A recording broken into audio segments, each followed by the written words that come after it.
it to them. 3-9? What do I keep doing this for? What am I proving? Why don't I put it up in... Put it up to where you're going to... Put it up to 4 feet. And then, Johnny, you might want to try it this way. This is the belly roll, and do simple. Kick the leg up. Yeah. Let your own body turn. Just turn your head, and just see if you'll back. See, now this I don't even know from. This is very simple. Just basically throw it up and look behind you. And look as you go back. Ah, yeah.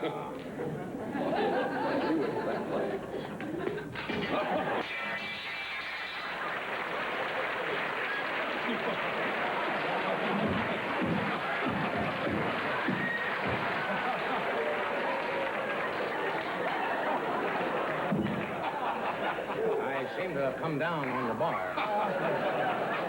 You weren't the only one this afternoon. A lot of guys. Will you ever jump again? Yeah. You might want to try it this way, then. With your Yes. little scissors. Oh, yeah. Just use your same scissors technique, except for keeping your body upright. Try to lay it I've never over. tried that before. How...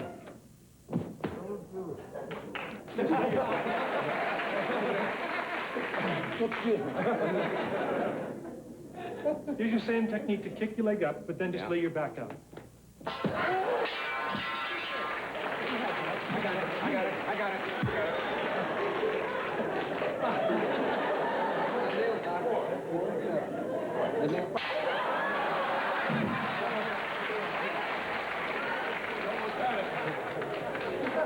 Even the bar doesn't trust me. Here he comes again. Just throw it up and lay back, right? This is ridiculous to do. What are you?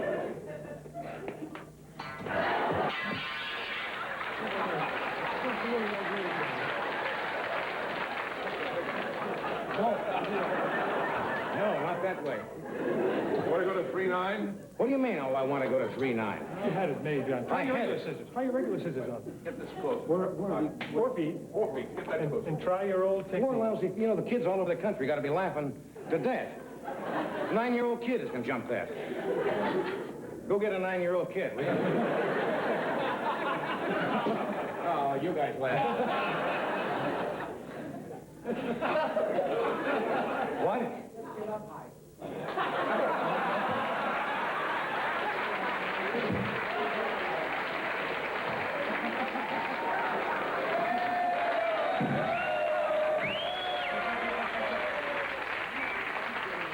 High enough. Ah. If you get up higher, you'll go over it like that.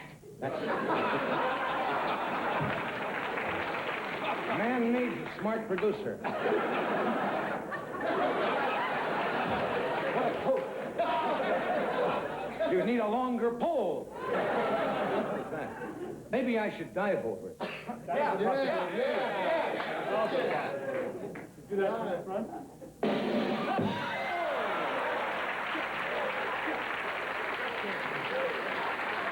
Does that count?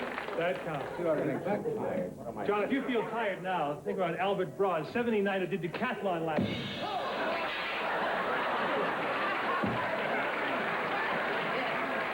Oh, I thought that was it. All righty. It may well be. Now, this is my study of heredity. Now, the most important thing about heredity are genes. If your father wore jeans, you probably will. Little laboratory humor there. Now, let's take a look at a normal sperm. Here is a normal male spermatozoa. Here is a sperm from Orson Welles. And here is a sperm that we recently took from Carl Malden. Has a little hat on it there.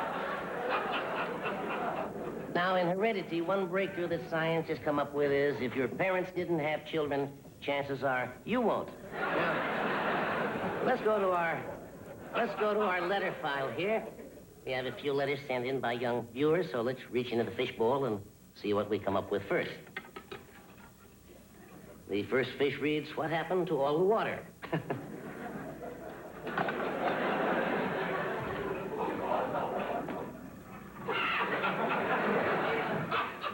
Here's a letter here from Ricky Pfefferman of Fort Hamilton High School in Brooklyn. He writes, please settle an argument I am having with my sister.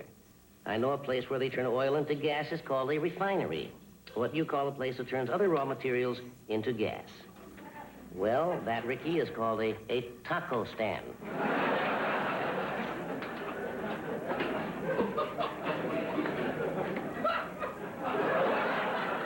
Here's a letter from Billy Albino, a 10th grade student at Benedict Arnold High School. He writes, Dear Mr. Science, this summer I plan to spend my vacation lying outdoors by the equator. Should I wear any suntan lotion? Yes, indeed, Billy. It can be dangerous to expose yourself to the sun. It can be more dangerous to expose yourself to a vice squad cop. Mr. Science found that out the hard way last week.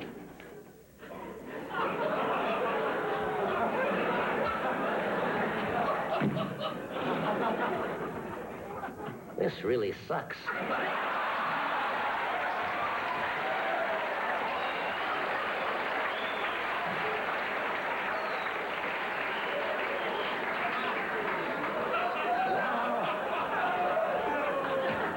Now, Mr. Science would like to talk about our primary source of energy, Mr. Sun.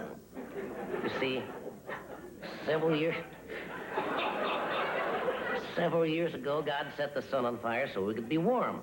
And as the sun travels through space in its orbit, the Earth travels around the sun in this direction. It spins around, and that is why bums fall down in the alleys of big cities. Never really understood that myself. Now, people wonder how you store solar energy. Let me call my assistant out to show you.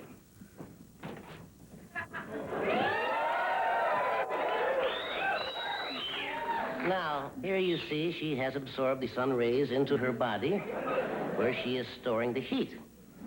The sun has made her warm, and she, in turn, can make me warm, like this.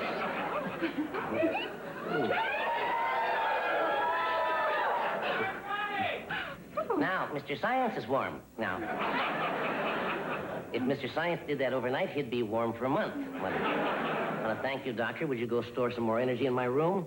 Thank you. Lovely. I'd like to clone a few of those myself.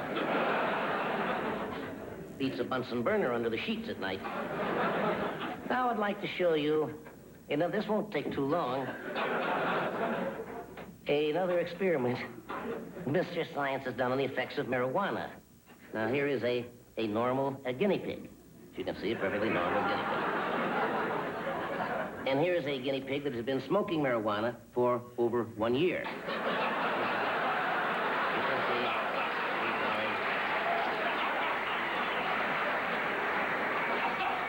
He's already on his way to a second gold album, and thank God for props.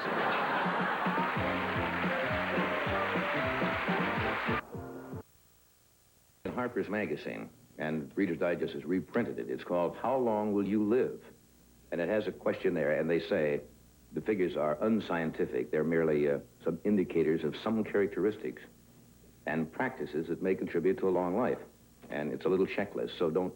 It says people should not get alarmed because you could be 40 and take this test and find out that you should have been gone 3 years ago. So don't let that depress you. But for example, this is very interesting. You added a number of years for different characteristics, the way you live. Add 1 year to your life. For each 5-year period, your father has lived past 70. In other words, they take your present age, and then you add 1 year. That's a plus, you say. If you are married, add 5 years. If over 25 and not married, deduct 1 year for each unmarried decade. Apparently assuming that married people obviously live somewhat longer. Where you live. If you live in a small town, add 4 years. If a city, subtract 2 years. If you are over 40, deduct 1 year for every 5 pounds you are overweight. I won't be with you for the whole show. Yes, I'd like I to know. say goodbye now. Well, no, it's Tuesday in Burbank, and you can't do that, remember? No, that's interesting. Deduct a year for every 5 pounds you're overweight. Yeah. Now, how much would you say you I were would overweight? say I weigh 10 pounds more now than when I played football before World War II. Yes, but you were a big tub then. No. That's not nice. Of course it's not. I weigh that wasn't the 250. question. That wasn't the question I asked I should you. weigh 205. 205 would be a good weight for me. I weigh 250. So you're 10 pounds, so that would be to deduct 1, yes, 2 years would be taken off. Right. Okay. I haven't had too many pluses so far. Exercise, regular and moderate, add 3 years. Yep. Regular and vigorous, add 5 years. Good-natured and placid, add 1 5 years on your disposition. Tense and nervous, subtract 1 to 5 years. Alcohol. We better get an IBM I better machine do. for this. I have one live commercial. Maybe I'll do it now. Heavy drinker, subtract 5 years.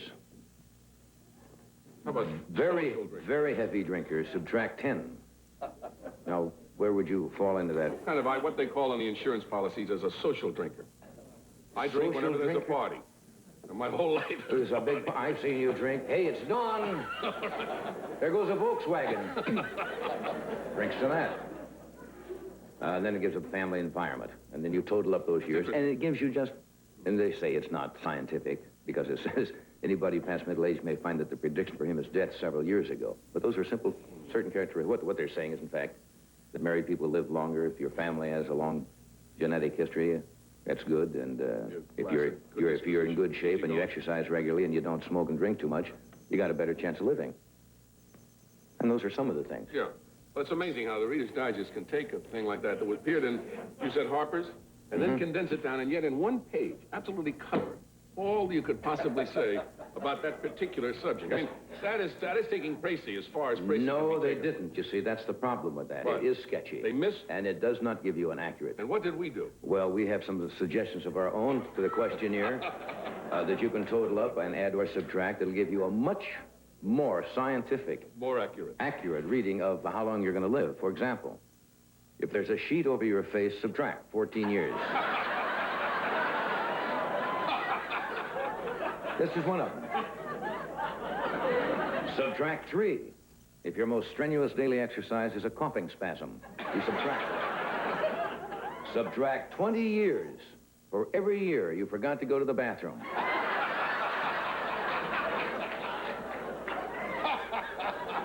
It's a biggie. Add 1 year for every organ that has been transplanted into your body.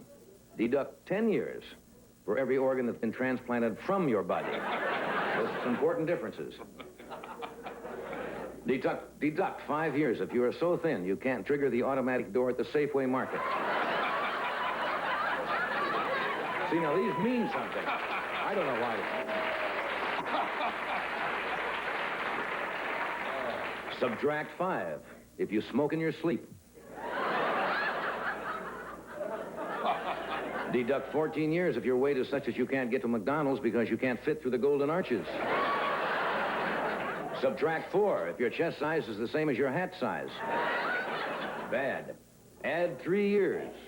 That's important. Add 3 years if you're good-natured enough to buy someone a drink who has just staged a fireworks display in your shorts. Add 3 years. Deduct 10 years if you've ever been offered 10,000 free blue chip stamps from Forest Lawn.